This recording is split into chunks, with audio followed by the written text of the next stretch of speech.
Biden website, right? So this is the headline of Joe Biden's website for immigration policy. The Biden plan for securing our values as a nation of immigrants. Damn, that is quite a headline right there.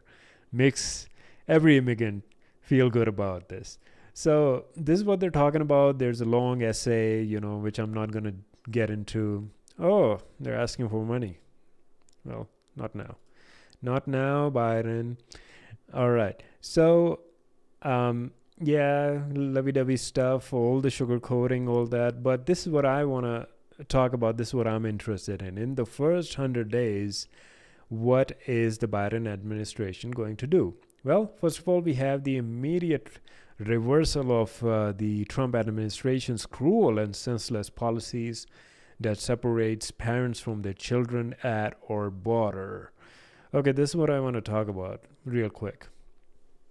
This is a disaster for the U.S. in the eyes of the whole world. All right. I mean, I used to criticize what Australia has been doing to all the people, all the refugees and asylum seekers, by putting them in an island called the Christmas Island. The irony, right? Christmas Island, and there was one more island, and the detention center in Nauru, the country of Nauru, where Australia has a detention center, and there's been countless reporting of how inhumane and how sad and how cruel the circumstances all those refugees and asylum seekers have been living in for years, and they are not even guaranteed refuge or asylum in Australia. And recently I read a report how this Iranian guy, I think he was Kurdish Iranian or something, but he wrote a book through text messages and sent it to someone in New Zealand, and that book got published, and he won some literary awards for his book while in prison. And I think later on New Zealand gave him refuge. But Australia, come on, what are you doing? And this has been going on for a decade, more than a decade actually. And I feel sad for not only the government of Australia for its strict immigration policies, but also the fact that the people of that country do not criticize that, do not raise a voice on a mass level about the atrocities that its government and the state has been doing to all these people that have went through so much on boats, on the journeys that they've taken. And then America being one of the best countries in the world for refugees and asylum seekers, because of the Trump administration. I hate it when a lot of my international friends, get pissed off or jealous or whatever, and they put these posts, oh, look at America, look at how cruel America is. Oh, liberty, freedom. What is it? The third thing. Freedom, liberty. And there's one more thing, right? Justice. This is your justice. This is your freedom. This is your liberty. This is your land of opportunity. And I'm like, man, this is not America. This is the Trump administration. Those are two different things, Mike. All right? You can't put the people and the policies of a nation that is built on immigration for the past 3 centuries. Of course, there's been a lot of racism, systematic and institutional and federal level racism towards immigrants in this country. But Australia, are you listening? And other countries have always followed America's path, right? So America comes up with the Immigration Act of 1965, and Australia stops being racist in the 1970s for the first time. Before that, it was all of white Australia, right? Crikey. So, I'm not saying America is better than anybody else, but the fact is that immigrants have had it better here long before other countries. And just because there's this um, person that comes in and exploits the rural America's insecurities and makes them feel even more insecure, and then brings on these fringe elements of white supremacist racists to the forefront and talk about America first, and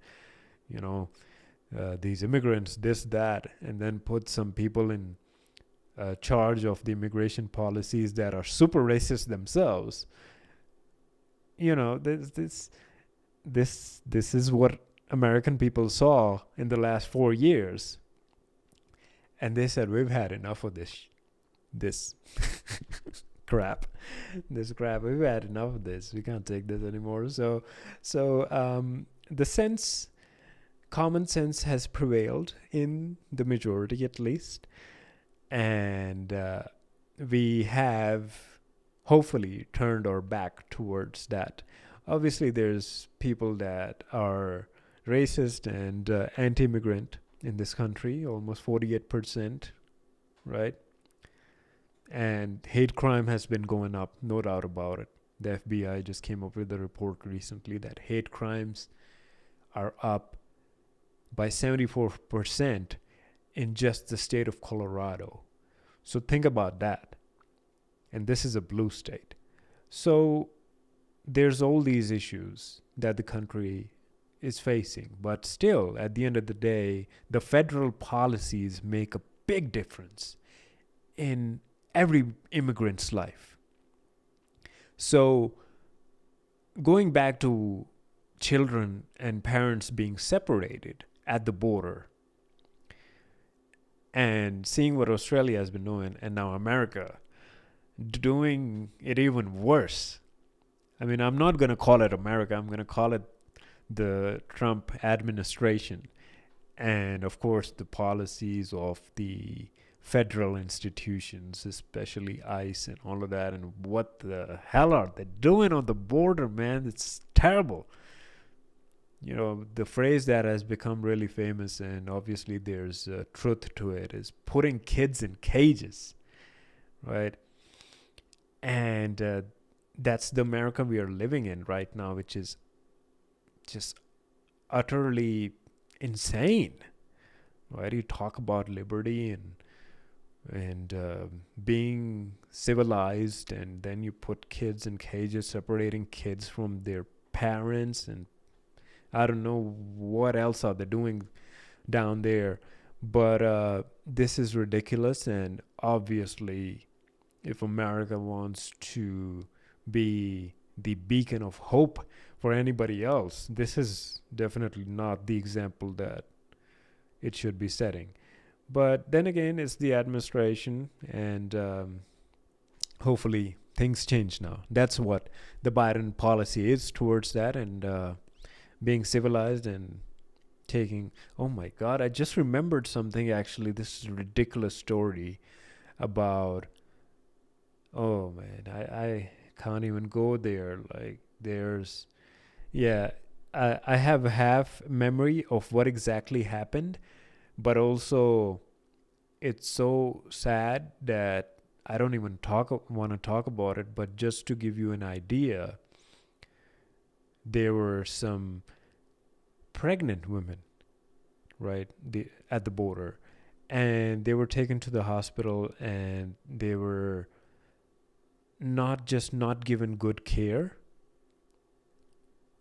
but they were even checked by certain doctors that were employed by ICE just to find out if they are pregnant, or I'm forgetting the details, but it was extremely disturbing and sad to read about what is going on. And that news was actually brought out by a whistleblower at the hospital. And for me, she is a hero because she has told the whole world what exactly is going on with these poor people and what these cruel people are doing to them. And it makes me sick to the stomach to see what certain enforcement agents are doing in a disguise of protecting America, right? So let's move on and go back. We are talking about the asylum policies. As you can see, they are saying that they're going to end. Oh, this is beautiful, actually. They put the Statue of Liberty. I also put the Statue of Liberty on the thumbnail. So the Statue of Liberty being the symbol of immigration in this country, right? And they're saying that we're gonna end all the crazy policies. Of course, there's the members of the LGBT, and after that, they're talking about asylum system again, the mismanagement of the system and how they want to fix it. Then they're talking about the surge humanitarian resources at the border and foster public-private initiative. Yeah, they all seem like good policies, right? And then the public charge rule. This is what I want to talk about. If you look at this, it says that the Trump administration put this thing called the public charge rule, that if you're an immigrant and you become a public charge to the country, and if they find out that you've been using SNAP benefits or Medicaid, right, then you are going to be kind of kicked out and you will be considered a public charge, which is ridiculous. So they're going to change that. And after that, we have the dreamers and their families. Then the Muslim bans right here. You can see they're talking about that. They're going to turn it around. And this clearly talks about it being a Muslim ban. And after that, there's something called the temporary protected status, which, of course, relates to certain countries. And after that, there's the restore sensible enforcement priorities, ensure the ICE and CBP personnel abide by professional standards and are held accountable for inhumane treatment. And of course, there's a lot of other things. This I really appreciate what they're talking about, which is restoring and defending the naturalization process for green card holders. This is something that I can relate to a lot. So they're talking about the fact that a lot of green card holders, their path to citizenship has become very difficult because of the Trump administration putting obstacles and finding ways to make their life hard as possible by taking USCIS, taking so much time just to process a normal procedure, just to make it easy for people. But that's not been happening. And that's the sad part. So they are talking about they're going to kind of streamline the process for people who are waiting to become citizens. And that is exactly what green card holders need right now. Yeah, and it just keeps going. So there's a lot. But I guess this is very interesting. This is talking about modernizing America's immigration system. So if you're not in America, or if you're not aware of the American immigration system, the truth is that it's broken. It works out for a lot of people a lot of the time, but in most cases, it is very much broken. It's confusing. It's confused by itself. And a lot of the times you'll think, oh, this person deserves to be here, and this person doesn't deserve to be here. And the immigration system's like, whatever. Right? So it's a circus. So if they're talking about fixing it, of course it can never be truly fixed. But if they can find a way to make it as fair and as easy for people as possible, that'll be just great. So let's take a look at what they're saying. They're saying that, um, Biden will commit significant political capital to finally deliver legislative immigration reform. And there are approximately 1.7 million undocumented immigrants from Asia in the US. You heard that right. Asia, as well as hundreds of thousands from Europe, the Middle East, Africa, and the Caribbean. And you thought all the undocumented immigrants are just from South America? Well, you've been informed. And after that, of course, they're talking about immediately begin working with Congress to modernize our system, which is great. And hopefully they can do something about it. Yeah. So you can look into this. There's a lot going on. After that, let's move on to this. Let's move on to this article by Borderless. I think that's what it's called, Boundless. And this is about what the Biden presidency means for immigration policy. And I was just reading through it. They were talking about Kamala Harris. And I'd just like to just quickly say that, she's been against ICE and Trump administration's policies, and an advocate for dreamers, she being a immigrant herself, which is great. As you can see, picture, optics are always important. And after that, during the primaries, Harris went further than Biden to court progressives on immigration issues, arguing that improperly entering the U.S. shouldn't be a criminal offense, right? She also made clear that while she supports a comprehensive reform, her more immediate priority would be to roll back Trump's anti-immigration agenda and build a future that lives up to America's values. That I absolutely agree with. That's exactly what needs to happen. Her immigration platform included a roadmap to citizenship for 2.1 million dreamers. And then they, as a team, are obviously going to handle it a bit differently than just being single-handedly.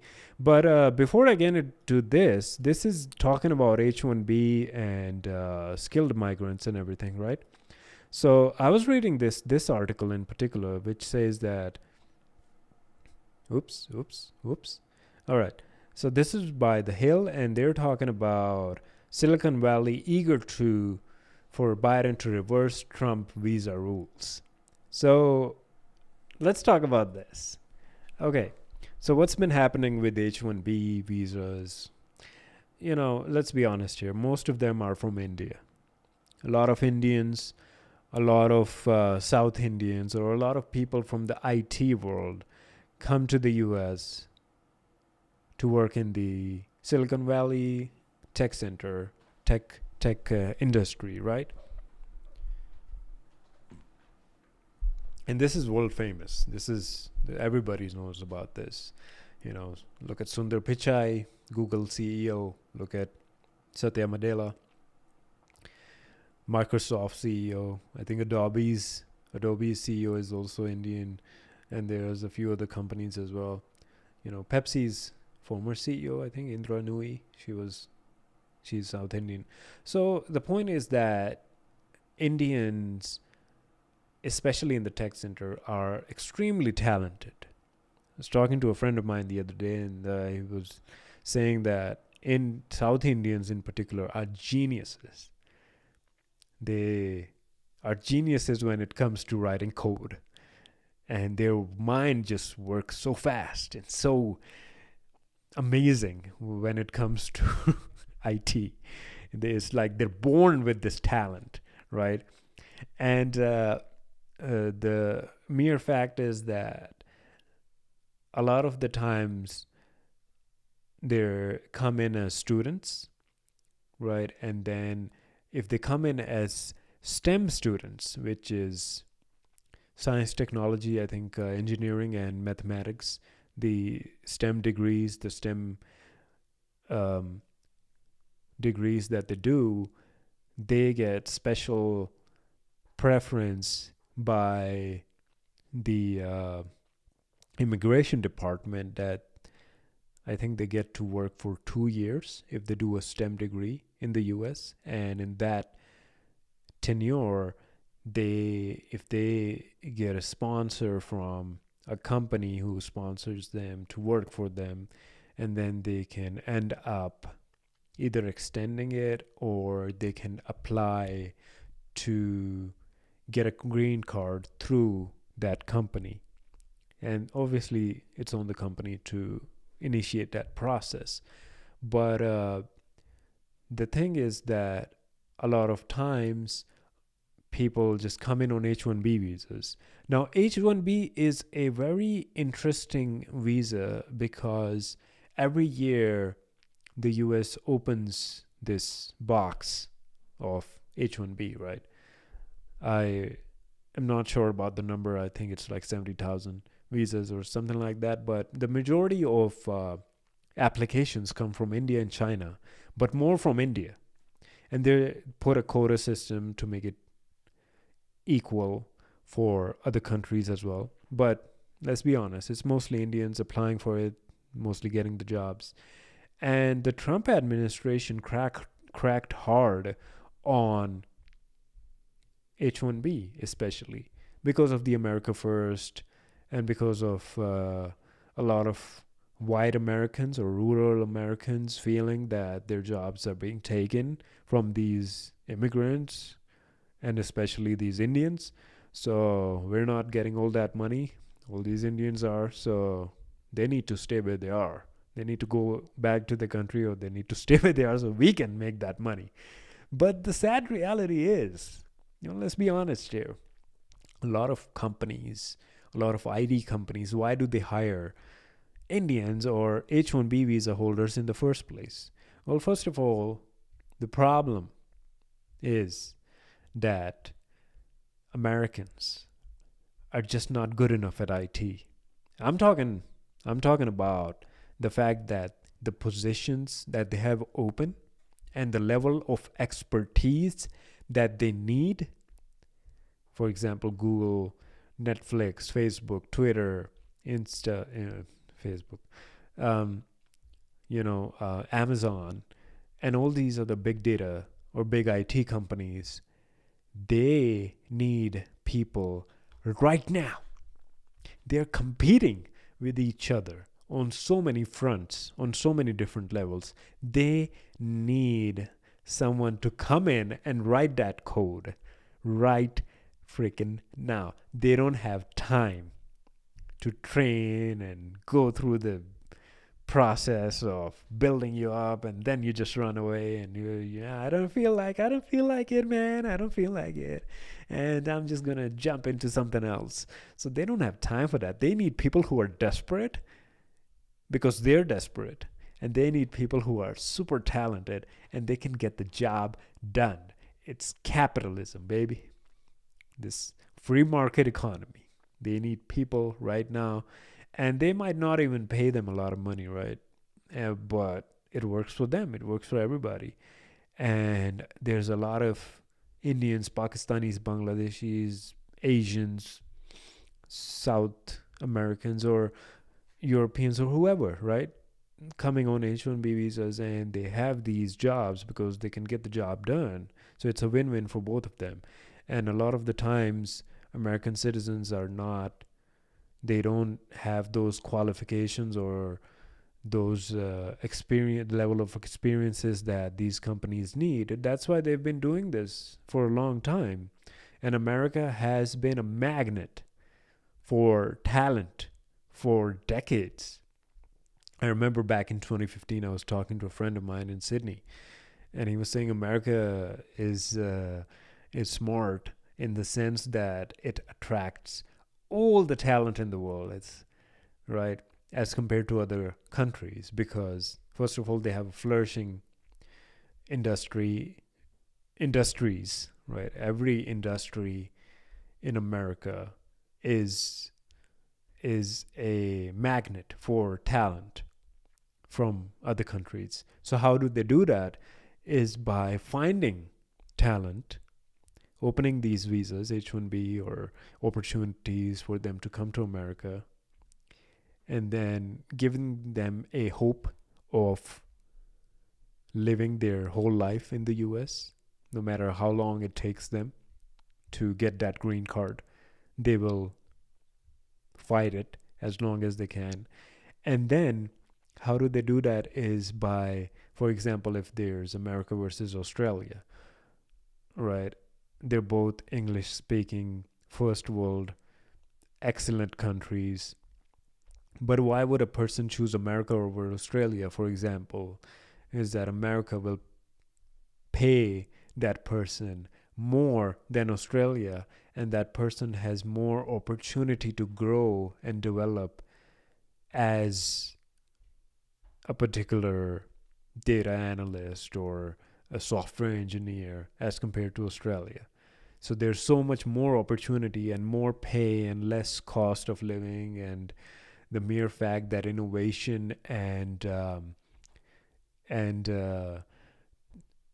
and technology in general is so driven here as compared to these other countries like Canada, Australia, or New Zealand, because they're just laid back and they just don't want to pay them that much. So that's why America has always been a beacon and a magnet for talent around the world.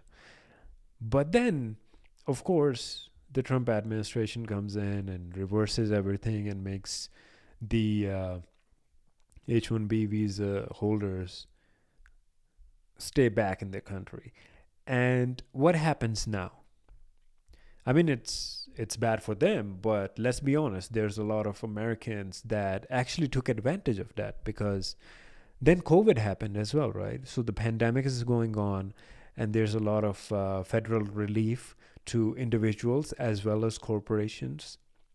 So what's happening is that corporations are getting reliefs if they can show that they have more American workers on their payroll as compared to H-1B visa holders, because of a complicated process with the fact that H-1B visa holders don't get taxed that much, or that might not be the case because they also pay their taxes, but the fact that a citizen has a more vested interest in paying taxes, so something like that. A friend of mine was telling me the story. So if they can show that there's American citizens in your company working in a particular department, the company will get relief from the federal government. So what these companies are doing right now is they are not extending H-1B visa holders contracts. So if you don't extend their contract and no other company is hiring H-1B visa holders right now, these people have to go back. They have to go back to the country. And a lot of Indians who were on H-1B have been leaving the US in 2020, especially because of this issue and also the pandemic. So a lot of Americans who were struggling, and I'm talking about immigrant Americans here too, a lot of immigrant American citizens who were struggling to get a job because all the jobs were taken by these H-1B visa holders, and it was so competitive. And now that the company's strategies have changed from being competitive to just surviving this year especially and getting incentives from the federal government, they are hiring US citizens, right, who might not necessarily be that talented or have years of experience or be super, crazy at code or whatever. And they are hiring them. It's become easier for example, Desi Americans, citizens who might not be as competitive or talented or experienced as compared to these H-1B visa holder Desis. and they are getting the jobs, and the companies are willing to train them and keep them for a long time. And right now, there is a small window of opportunity for all these people that were struggling to get a job in the IT field because of the rigorous interview process, because of the competition, and because of, as an American citizen, you get higher pay as compared to H-1B visa holders. So all of these things, a disaster for one is an opportunity for another. I would say that I won't necessarily judge, right, what is good for one is bad for another. I'm not going to say that because the immigration system is broken at the end of the day. So someone is obviously going to benefit out of what another person in a particular circumstance is going through. But it has not been fair to H-1B visa holders before this as well, because they had spouses who would get this special visa. I think it's called the EAD or something, where their spouse had the opportunity to work as well. But unfortunately, that was also taken away from them during this previous administration that we had. And they were also struggling. And then you look at the American side of things, and they're like, oh, we really are struggling, even though we have all these, even though we have this talent or we want to get this job. But the corporations, the tech industry or whatever, they would rather hire someone who they can pay less and get more work done. For example, the H-1B visa holders. So it's not always black or white. There's a lot of gray areas, and someone has to suffer for someone to enjoy. So wow, H-1B really is something, right? So I do believe with the Biden administration, a lot of the tech industries, as you can see here, a lot of the tech industry executives are banking on the fact that Biden will bring them back and make it easy for them in the future, as this whole article talks about it. For example, you can see here TechNet, a group of industry executives from companies like Amazon, Apple, Cisco, Dell, Facebook, Google, filed amicus briefs in support of lawsuits challenging the new rules. So what was the new rule? So the Trump administration, they announced new immigration rules last month designed to make it more difficult for skilled workers to acquire visas. So basically what happened was that the requirements were increased for employers who wanted to hire them in the technology field by raising their salaries significantly, which obviously tech companies can't really afford in times like these. So they have filed a lawsuit, and if they're still unsuccessful, they are hopeful that Joe Biden will take care of this, and it'll be easy for them to get high-skilled immigration, which has led to so much growth and technological superiority and competitiveness for the U.S. So, I was actually looking into the fact that all of these people that are not being able to move to the U.S. right now. Let's talk about students, for example, right? Just a second. Let's talk about international students.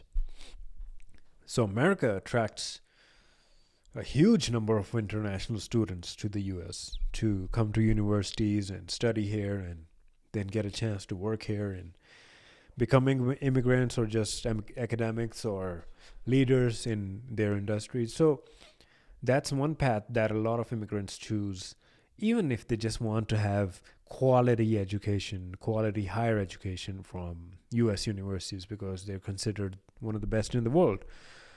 Now, because of the pandemic, universities, the management of universities, the administration of universities were confused. Should we allow students to come and study on the campus, or should we just ask them to study at home, online? And the truth is that a lot of these universities were struggling because these damn kids just won't stop partying and gathering socially and drinking and dancing and stuff, right? And they're spreading COVID all over the place, and they're asymptomatic, and they go back and kill their family members. So, what should we do here? And then they finally stopped having classes on campus, and these international students were screwed because they're like, oh man, we pay thousands of dollars to come here and pay tuition and live in dorms and accommodation and stuff like that, and now you're telling us that, whoa, we can't even get uni life, right? So okay, we're probably going to go back. And they're like, oh, you can take classes online, and we'll just do classes online, and you'll get your credit hours and stuff like that. And they're like, screw this, man. If I had to do this, I wouldn't be paying thousands of dollars just to study in my home with my family back home and just look at videos. I'd rather just get free courses from Harvard or Stanford like that, right? There's free courses that these big universities provide anyway. So I paid money for the experience, for going to America and hanging out with American or international students. If I was living in Lahore and just watching videos, I wouldn't be paying thousands of dollars, right? So these students, and then of course the fact that these universities and the administration, the U.S. Trump administration, was harsh towards them and making it hard for them to immigrate in the future as well. They're like, you know what, we're just going to go to Canada now, okay? We're just going to go to Australia maybe. Not that Australia is open, but we're going to consider doing that now. So a lot of even H-1B visa holders who have been turned back, who have left, they're finding ways to go to Canada now because Canada has this crazy skilled migration program. Connect something, I forgot the name. Fast Connect or Express Connect, something like that. So they're like, oh man, we'll just go to Canada. Canada has a more, what do you call it, the points-based system, just like Australia. They have merit points-based systems where they welcome immigrants coming from these countries where they have certain qualifications, English proficiency and years of experience and degrees and whatnot, and you can just migrate and become permanent residents in the long run. So they're saying, okay, the U.S. is not on our priority list anymore because they're just making it hard for us. It was hard already, and now it's even hard. It seems like it's impossible. So we'll just go somewhere where it's possible. And that is why all these companies and all these immigrant advocates are saying that, whoa, we're going to lose out big time. Because, for example, if, I just saw a tweet yesterday that Moderna's, the company that just came out with the 95% effective coronavirus vaccine, their CEO and their founders, they're immigrants, right? So we need these immigrants because they are super pumped up about innovation, and America provides them that platform. America is a land of opportunity because it provides platforms from these highly driven people to come here and innovate and do whatever I don't want to say whatever the hell they want. I just want to say whatever the hell they want in terms of creating, innovating, discovering, changing lives. And for example, like just pivoting here towards the medical field, a lot of doctors in the US are immigrants. A lot of them, right? Pakistanis, Indians especially, right? So Pakistanis, Syrians. When I got my lung fractured last year, punctured, not fractured, punctured last year. My doctor was Syrian. And I was like, man, these Syrian doctors are good. And then another doctor was Korean. Another was Indian. Nurses are African and Latino, and like we have so many immigrants in the medical industry, in the tech industry, in the innovation industries, every industry. So immigrants are awesome. But obviously that doesn't mean every immigrant is awesome, right? There's a lot of crazy people out there who are worthless. Can I say that? Can I say that? Yeah, like, come on, man. There's a lot of Americans who are worthless too, but they're still here, right? So the point is that America does not run on a merit or points based system. The Trump administration talked about it, but they never implemented it, or they never got to. So Australia and Canada highly rely on that. And to each his own, right? I mean, sure, if that's what you want, sure. But America has always, at least since 1965, it's been always about letting people in who are struggling, who, like even the white people that came in initially, from Europe, they were struggling back there. They just wanted a better life. And the families came in. Everybody went through a lot of different kinds of racism, but eventually we see that immigrants are very driven. They go through so much back in their own countries, the homelands, that they see that their opportunities are not possible because of all these bureaucratic or corrupt issues in the system of the countries, and they feel that America is an equal playing field and we can do things here which we couldn't do back there, so we're going to make it happen. And obviously there's competition, there's a lot of other factors that play into a role of a person achieving their goal, but the pursuit of happiness is there. The American dream, the pursuit of that dream is still there, and it continues. And with Biden coming back in, we see that that's going to continue again. But obviously, that doesn't mean that it's fair for everybody, but I would just say that the competition just increases, right? So I would just like to actually start moving towards the end of the live stream. And I would just like to talk about these infographics that I saw on Tableau that is interesting, and I'd just like to quickly show you here. This is what I saw on Tableau. This is called the land of opportunity, right? So if you look at this beautiful illustration, that you see that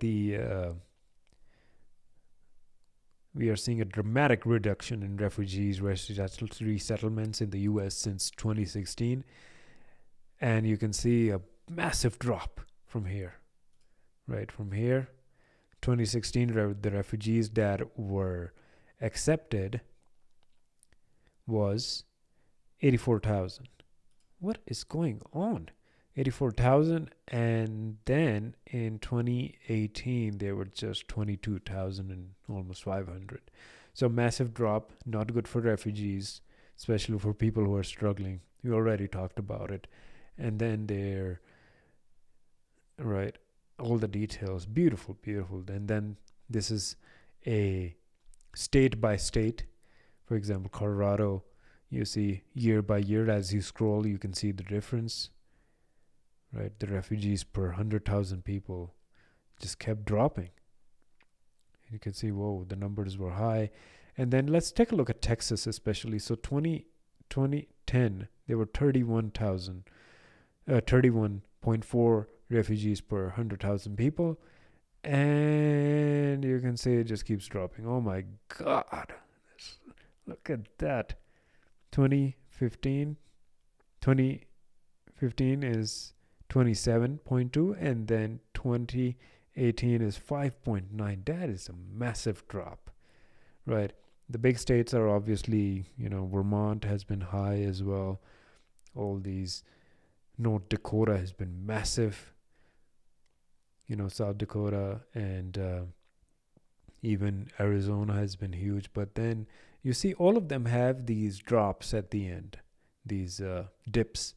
And then if you want to take a look at it, we talked about Australia a lot today. So I want to talk about this particular fellow, this jolly good fellow right here. He is a person called Thomas Francis Meagher, right? Thomas Francis Meagher, born 18. I'm just going to move myself over here. So Thomas Francis, 19th century fellow. And look at that. So between 1787 and 1867, an estimated 162,000 convicts, British convicts, were transported to Australia. Look at that graph. Massive. Oh my lordy. And then Thomas was one of them, right? And he was convicted of sedition after the Young Irelanders Rebellion. He was transported to Australia for life. Okay? For life. And guess what? He escaped to the US in 1852. Well done, mate. So where he studied law. Can I increase the size of myself? All right, I can do that. I'm learning new things here. So Thomas, my buddy here, he was from the Ireland Rebellion, and England, they sent him to Australia. Like, I'm gonna kick you to Australia. And then this mite, he escaped to the US of A in 1852, and then he studied law. He joined the Union Army in the American Civil War. All right, Lincoln. And rising to the rank of Brigadier General. My man becoming Brigadier General. And after the Civil War, he was designated acting governor of Montana. And although unsuccessful, he started the territory on the path of statehood. My man, that's what I'm talking about. UK, your loss. Australia, your loss. US, take it. Take this guy, man. And you guys kicking out. Okay.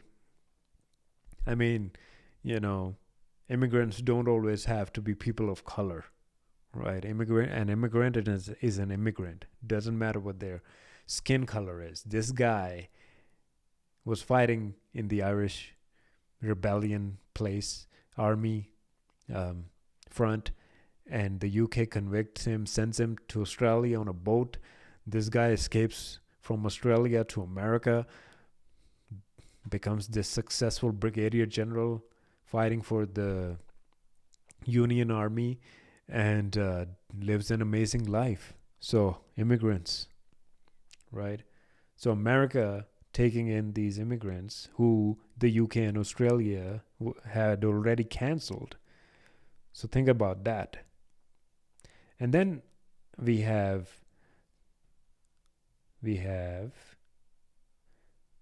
how do I move this? Yeah. All right. We have Wilmot Collins. He was born 1963. And what I love about, how do I move myself? All right.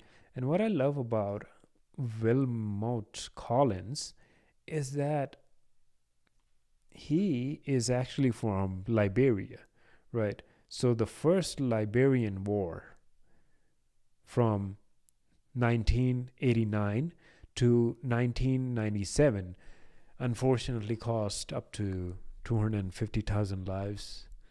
May God rest their soul in peace, and caused major displacement of people.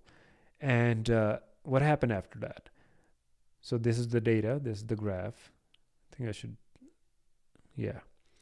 So you can look at the data, the graph, and it's just sad. So Wilmot Collins was one of those victims fleeing in 1994 as a refugee from the civil war of Liberia, right? He's going through that. And after becoming a U.S. citizen, mashallah, brother, he worked for the Montana Department of Health and Human Services and served in the U.S. Navy Reserve. My brother, my man, my man. And after becoming, he was elected mayor of Helena, Montana in 2017, defeating the previous four-term incumbent. That's what I'm talking about. In summary, look at this journey. Look at this journey. Liberia to Montana, brother. That's what I'm talking about. And then, obviously, there's a question mark. Who's next? Who will be next? Who will be next? There's millions of immigrant Americans changing the fabric of America in a positive way, in ways that we are not even familiar. Like these stories, these people are real people. How many of us know about them? Even if you make a movie about them, it's so awesome, right? So, who will be next? Who will be next? If you ask me, there's a lot of people right now living these awesome, inspiring lives. The next are here right now, changing America for a positive future.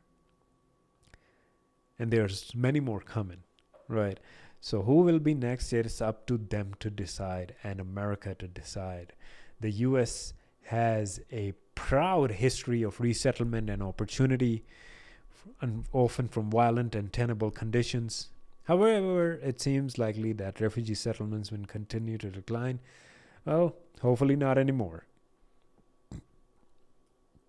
And it says here that it is despite the continued need and evidence that refugees contribute well to the U.S. economy and society, we should ask ourselves who will be missing out. Who will be missing out? Hopefully not the U.S. anymore. And let's end this live stream by taking a look at this particular crazy graph that I found on Tableau. It's so amazing. And this is quite a timeline. This whoever made this is quite amazing in the first place. Man, how do I all right, I think, yeah. So Cindy Wen made this amazing piece of art. I would call it art. Looking at the U.S. immigration timeline from 1820 to 2018. Wow. Just look at that. That's so awesome, right? 1820, 2018. So we're talking about I need beats for a track. No. All right. So this is I want to show you guys so you can look at it in a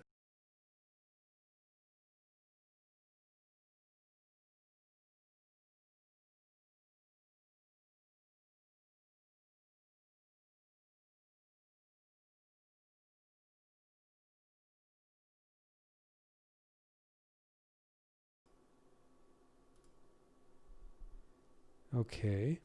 I think I just muted myself there. Okay, I don't know how I did that and I don't know how to go back. Okay.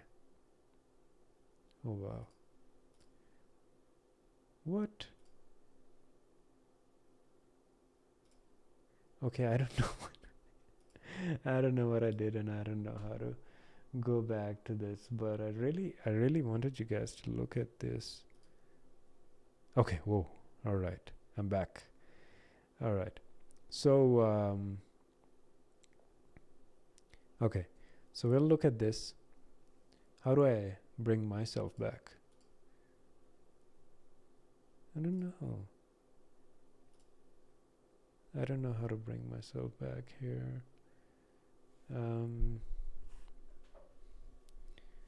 Okay, we'll just look at the graph right now. So this is what we're looking at. The Irish immigration account, right? So this on the x-axis you can see the dips and the peaks. but then on the y-axis you can see the number of permanent residents that had their status. So first of all, we have the Irish immigration account, approximately 1/3 of US immigration, 5 million Germans that came in during that time, right? And after that, what happens is the Great Hunger, the Irish potato famine, and then a lot of Irish people came in, you can see, and then the Know Nothing Party, the first anti-immigrant political party, forms as a backlash to the increasing number of German and Irish immigrants. Back then, they were so racist that even the white people were against white people. They just had to have an immigration on their forehead, right? So yeah, everybody's faced racism here. And after that, the U.S. Civil War happens, and then you can see there's dips and then increases, and then we have the Supreme Court that declares that it is the responsibility of the federal government, not the state, to make and enforce immigration laws. And then we see the federal government really cracking down on that particular ruling. And then a rapid period of industrialization, which, of course, we know industrialization with cars and roads and everything that increased a demand for immigrants, and a lot of people started coming in, as you can see here, right? Look at that. Look at that. Look at that number. Just keeps going up and up and up. So America's so massive. And then a massive decline again because of the Chinese Exclusion Act of 1882. Remember that video? Bhagat Singh Thind? American immigration right here. And then you can see big drop. And then what happens is a little bit of peak, and then the Immigration Act of 1891, which, what just happened? Yeah, which bars immigrants of polygamists, criminals, and the sick or diseased. Yeah. Ellis Island opens, the infamous Ellis Island. I've been there, alhamdulillah, beautiful place. And then we see massive number of immigrants, and then a big decline, and then whoa. By the turn of the 20th century, America is truly becoming the land of immigrants. But then the gentleman's agreement signed by Japan to limit Japanese immigration to the U.S. decreases the number of immigrants coming in. And then World War I happens, obviously. The Immigration Act of 1917, the Immigration Act of 1924. You can check out the details in my Bhagat Singh Thind video. It's happening. I'm not going to go into the details because I'm tired of talking anyway right now. The Great Depression, World War II, and then a lot going on. But, yeah, right? 1924 was messed up. Border Patrol was made up, and after that, Operation Peter Pan. What the hell is going on in America? But I want to show you guys this, the most important piece of legislation in American history, the Immigration Act of 1965, following the Civil Rights Movement and the Civil Rights Act. And then, even though there wasn't a big difference, but immigrants just started pouring in. And especially in the 90s, with this particular piece of legislation, the Simpson-Mazzoli Act, which granted amnesty to more than 3 million undocumented immigrants. And look at that peak. Are you looking at that peak? That is massive. And that is actually one of the last changes that we saw in American pieces of American taking in a lot of immigrants. And after that, the development, the DREAM Act, obviously, which the full form of it is Development, Relief, and Education of Alien Minors, the DREAM Act. and I saw this amazing documentary on PBS about, it's called Asian Americans, which in one episode showed that how one Asian American family whose daughter was so talented. She was an artist. She is an artist. She played the piano, and they were living in the city of Chicago, and the daughter didn't know. But one day her father came in and said, "Hey, I'm illegal, so we got to keep a low profile." And her daughter was like, "What? What are you talking about?" And after that, I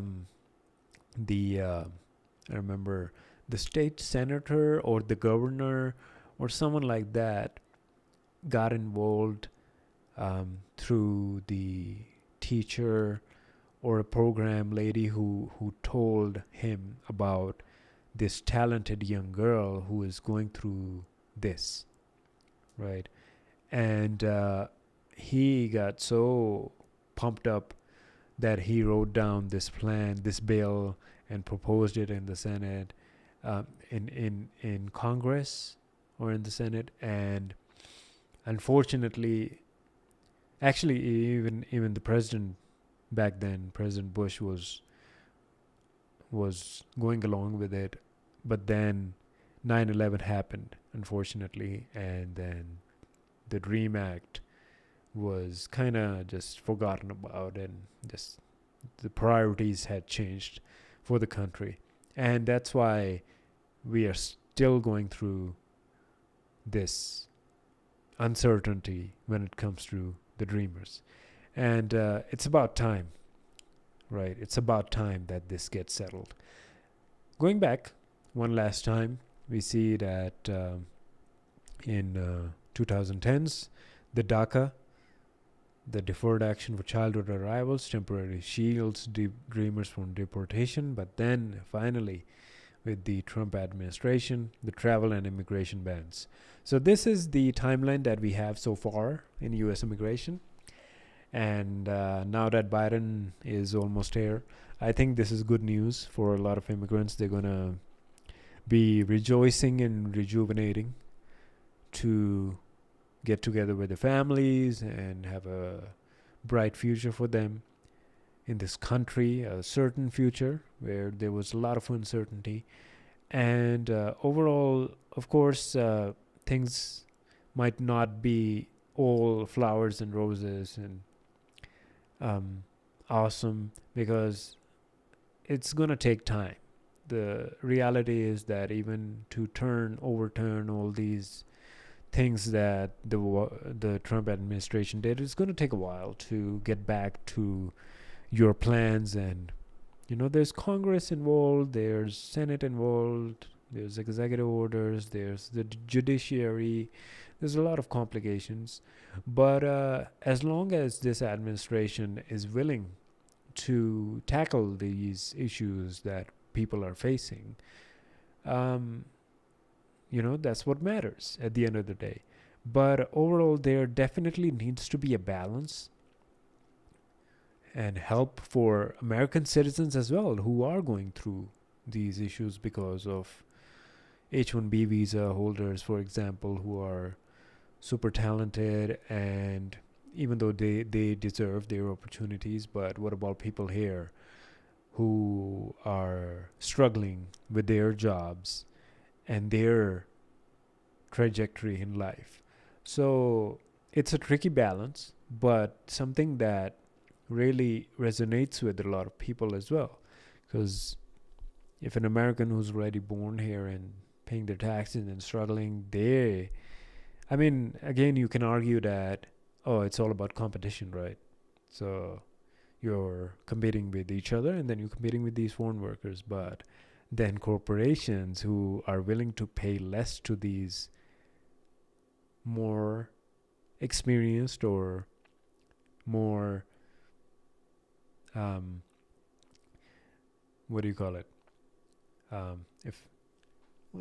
the efficient workers.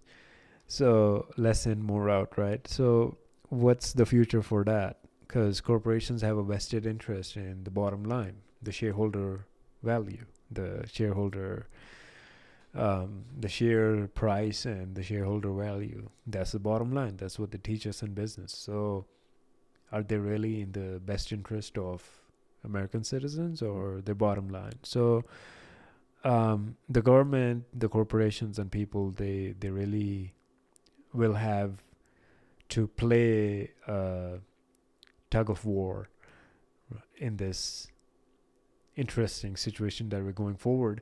But I think overall, generally speaking, it's going to be a good time for America, inshallah, in the future.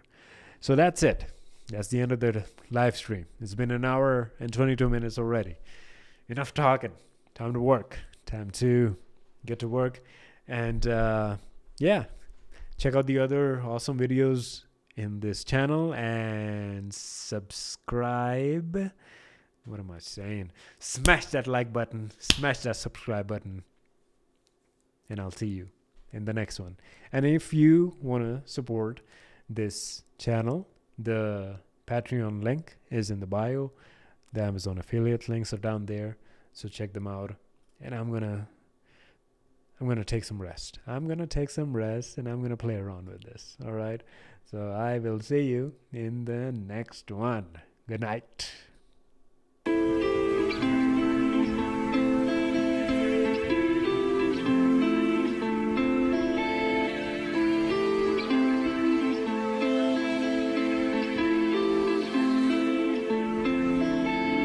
हसरतों की लंबी कतार बना के, ख्वाब के तंदूर में रोटियां लगा के, हौसलों के नोट अपनी जेब में दबा के, जाली मोहब्बतों के बाग सजा के, मिटा दे